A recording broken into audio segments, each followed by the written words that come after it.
Very good afternoon, good evening, and good morning, everyone. My name is Varun Pawar, and welcome back to my channel, which is Certified Business Analysis Professional.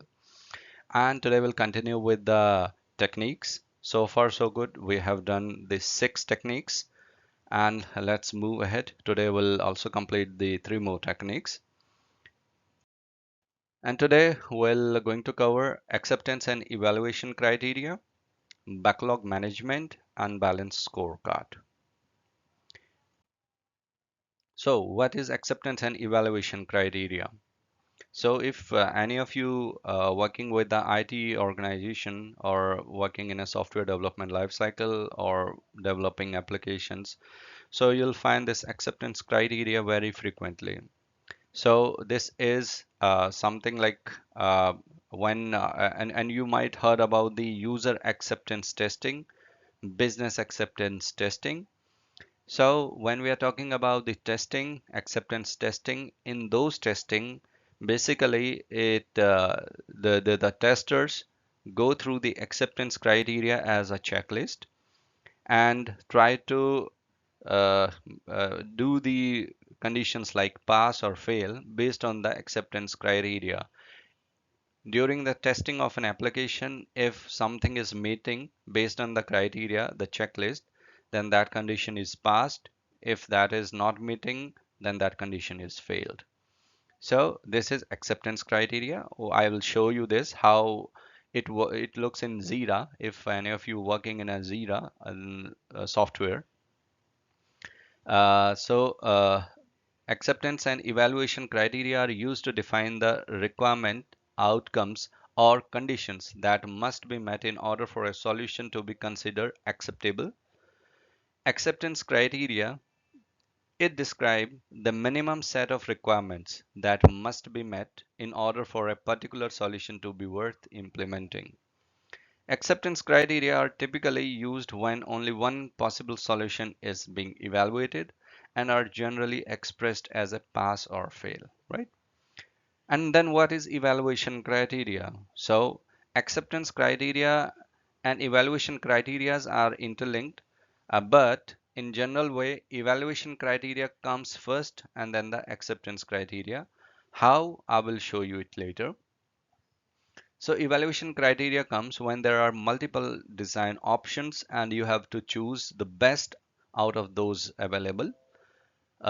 So you do the evaluation, you do the ranking, you appraise some of the parameters, value attributes pertaining to the different solutions available to fulfill the same requirement or a need. And then you start doing the ranking like, okay, this is rank 1, 2, 3, 4, and then based on some value attributes, you start re-ranking them uh, based on the potential value or different propositions. So it defines a set of measurements which allow for ranking or of solutions. Attributes that cannot be measured directly are evaluated using expert judgment or various scoring techniques. When evaluating various solutions, the solutions with lower cost and better performance may be rated higher. So now these are the four, and I hope you remember this slide, which I used in define design options and recommended analyze potential value and recommended solution. There I have used this slide where we were discussing like these are the 5 different solution or design options available. So which one will you choose? That would be based on the different criterias. So let's say first these 5 options are available, and now you are first doing the evaluation, like which one is better or the best. Let's say this one comes as a best option, right? So how you make it as a best? You have evaluated 5 different options based on different dimensions. Maybe the cost effective, maybe it's a simplicity, maybe it's a customer friendliness, or maybe it's design wise or look and feel wise, right? Or maybe it has a lot of scope for the future. So you rank, categorize or rank or group different design option based on those criteria, and then you find out the best. So you do the evaluation of different solutions. Now, let's say you have identified this as a best solution. Now, what happened in acceptance criteria? Within this best solution, you start putting the acceptance criteria based on the user need, that if this login user enters the username here and press login, then it should say, oh, you need to enter the password or incorrect password something, or password is blank. So some validation should be there. So is it happening or not? So that's one of the checklist or acceptance criteria that you need to check. Okay, if you are entering the password, correct username and the password, you pressing login, then user should able to log in and move to the application dashboard. Is that happening? If that is happening, that's pass, means acceptance criteria is pass. If that is not happening, it's fail. Right? So these are the acceptance criteria for one solution when we are selecting. So when you have multiple design options or the solution available, you have to evaluate. You have to do the evaluation to identify the best out of them. And once you have identified the best one, you have to put an acceptance criteria to make it pass or fail, right? And that this happens like when the story has been created, then you write, discuss with the customer and come with an acceptance criteria, and based on that acceptance criteria, the testing has been done. And then once the testing is passed, then it goes to the user, where user do the UAT for that, and then say, okay, this is working or not working, right? So this is a screenshot of acceptance criteria, that this is a user story. This is small description for that user story. And this is an acceptance criteria. A specific login page must exist for authenticating a user profile as a username and a password. So this is a screenshot of a Jira uh, web application, or which is used to do the backlog management prioritization, right? So this is acceptance criteria, how it looks. And then what are the elements? Well, elements are ability to provide specific information, ability to perform or support specific operation, performance and responsiveness, applicability of the solution in specific situations. So these are some of the acceptance criterias or evaluation criterias. What we do, these are those points. Right, so ability to provide specific information, that's an acceptance criteria. Ability to perform or support a specific operation, that's again acceptance criteria. Performance and responsiveness, that could come as evaluation as well as acceptance criteria. Applicability of the solution in specific situation and context, that comes in as acceptance criteria. Availability of specific feature and capability, that could come in acceptance criteria as well as an evaluation criteria. Usability, security, scalability, reliability, it comes in both. Now, the second element comes as assessment. So in assessment, we do the testability and measure. So testability, that the criteria that we are providing should able to be testified, means user should able to test based on those criterias. And measures are the for the evaluation criteria, or as well as for the acceptance criteria, where you measure the application based on certain parameters, certain numbers you're able to quantify, and then you make pass or fail. Sorry, this comes later. So this is the value attributes of the characteristic of a solution, right?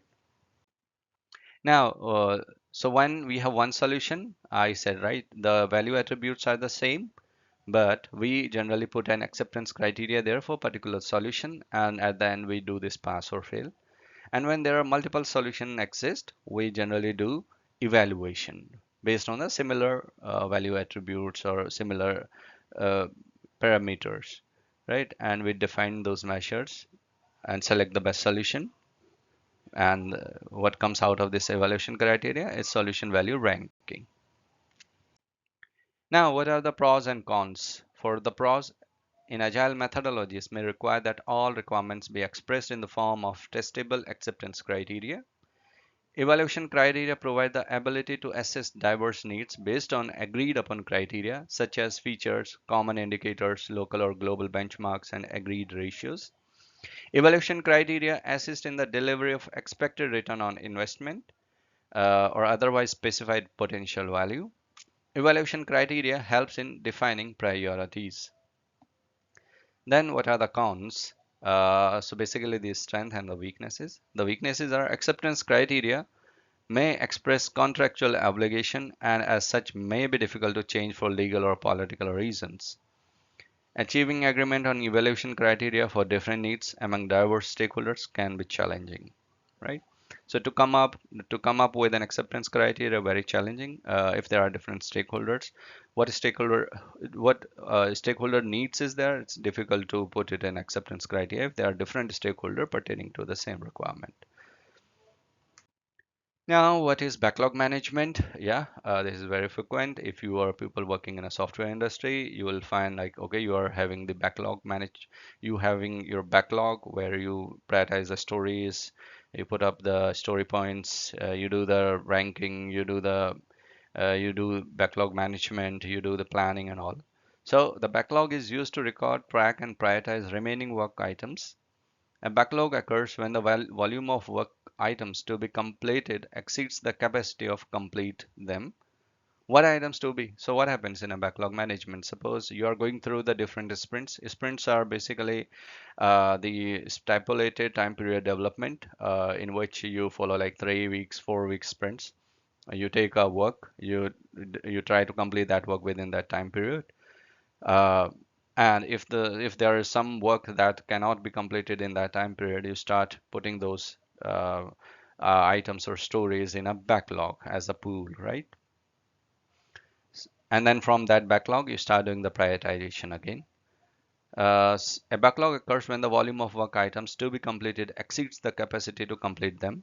What items to be formally included in backlog? Describe the work items.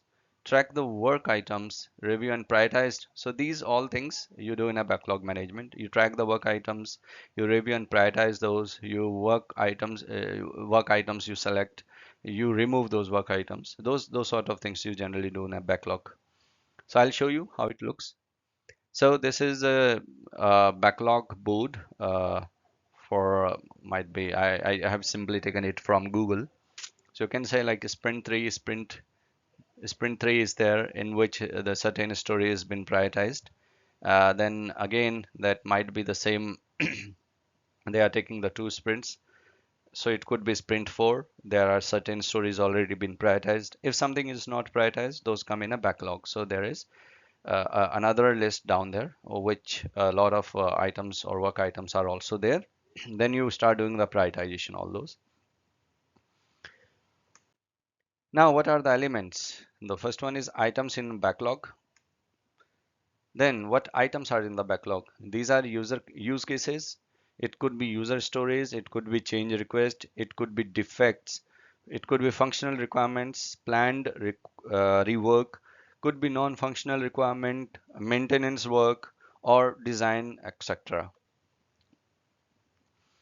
Then we do the prioritization in a backlog management.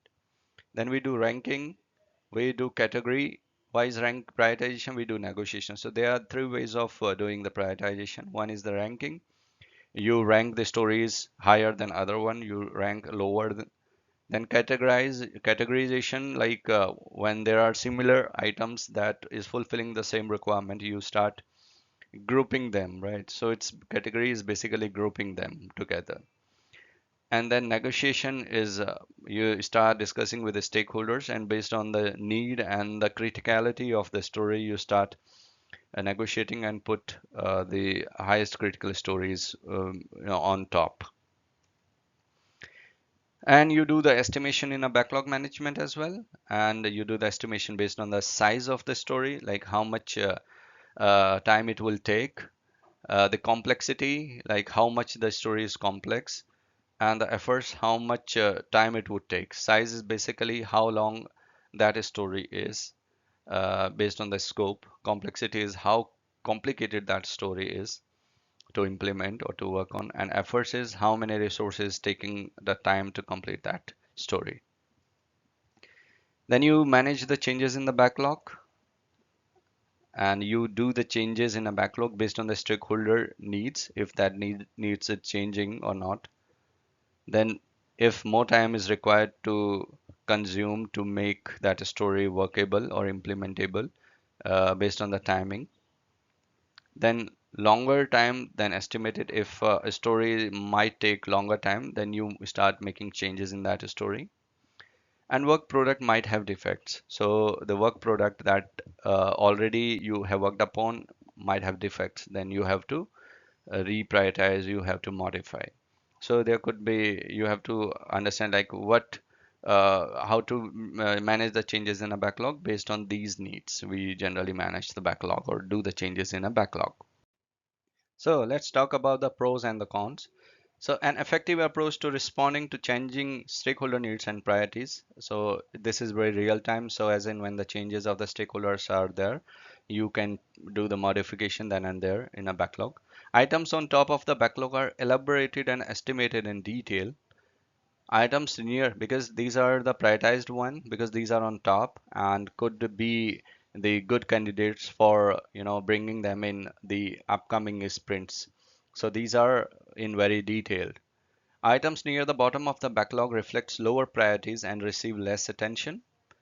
Can be an effective communication vehicle because stakeholders can understand what items are about to be worked upon, what items are scheduled further out, and which one may not be worked upon for some time. Then the limitations are large backlogs may become cumbersome and difficult to manage. It takes experience to be able to break down the work to be done into enough detail for accurate estimation. A lack of detail in the items in the backlog can result in lost information over time. So then the last we have, that is balance scorecard. So what is balance scorecard? The balance scorecard is a strategic planning and management tool used to measure organizational performance beyond the traditional financial measure. The balance scorecard is composed of four dimensions: learning and growth, business process, customer, and the financial. During my early days, I have been, working in an organization where these people are following the performance scorecard. That's a similar. I will show you that as well because I'm able to relate with this. So we have four dimension, and on those four dimension, we have to evaluate the performance, or we have to evaluate the result of or the scorecard of any organization. So these are the four dimension financial, and these are basically based on the vision and the strategy of an organization. For the financial, how what is the financial strategy? What are the financial goals and objective? The initiative and the targets that comes under the finance. Similar matrices or measures might be put for the customer, might be customer satisfaction, might be customer feedback, might be customer complaints, might be word of mouth, right? So different aspect you can put under the customer. Learning and growth, it could be for the personal and professional growth both, the objective and the measures and the targets you set, and the internal process, business processes that you follow in an organization. You set a different measures for or objective for doing the performance improvement as well. So this is as per the book. I'll try to show you the performance scorecard that we were following during my early days. You can see we have different dimension here, like the revenue, which is come under the finance, the business lead also come under the finance, then the enquiries, which again comes under the direct indirectly in finance. Unique enquiry, these are for the customer. Unique visitor, this is again for the customer. Technology, it could be for both. And there could be one more thing, like okay, you have done some certification that comes under the professional and learning, right? So these are the some dimension being set, and then based on the dimension, the certain measurements is also being set. Like if you have to achieve this much, right? Right now it's 7.5. You have to reach 9.8. Uh, it's 3K right now. You have to reach 4.7. So these are the set targets for you for the 100%. So you can see 70, the 100% is here, like from 7.5 to 9.8, this is 15% growth you need. From 3K to 4.7, you need 20% growth. So how much now you are achieving? Like if you're achieving 8.8, then you are achieving 70% of the 100% margin that you have to achieve. And there are certain, like you are doing overachievement like 110%, 120%. and so on so forth. So this is a kind of a performance scorecard which I able to relate with a balance scorecard. Then what are the elements? Elements are learning and growth dimension is there, business process dimension is there, customer dimension, financial dimension, and the last, these are the four dimensions, right? And the last one is the measures or the indicators to measure those dimensions, right? Then what are the strength and the weakness? It facilitates holistic and balanced planning and thinking. Short, so there are like long-term planning, short-term planning, medium-term planning. So these again then short-term goals, long-term goals, medium-term goals can be harmonized into the programs with incremental success measures. That's that the similar way that I have shown in my performance scorecard. That was quarterly, right? Strategic, tactical, and operational teams are more easily aligned in their work. Encourages forward thinking and competitiveness. Then the weaknesses are limitation. A lack of clear strategy makes aligning the dimension difficult. Can be seen as the single tool for strategic planning, and rather than just one tool can be used in suite of strategic planning tools. Can be misinterpreted as a replacement for strategic planning, execution, and measurement. So these are some of the techniques we have gone through again.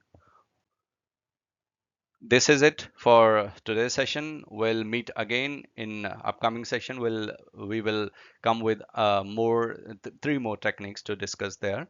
And I hope you are finding my videos helpful for your practice and for your learning. So all the best for your certification, and keep watching, keep following, and don't forget to press the subscribe button so that you get the early notification as and when I am publishing the videos. Thank you. Thanks for watching. We'll see you soon. Take care and goodbye.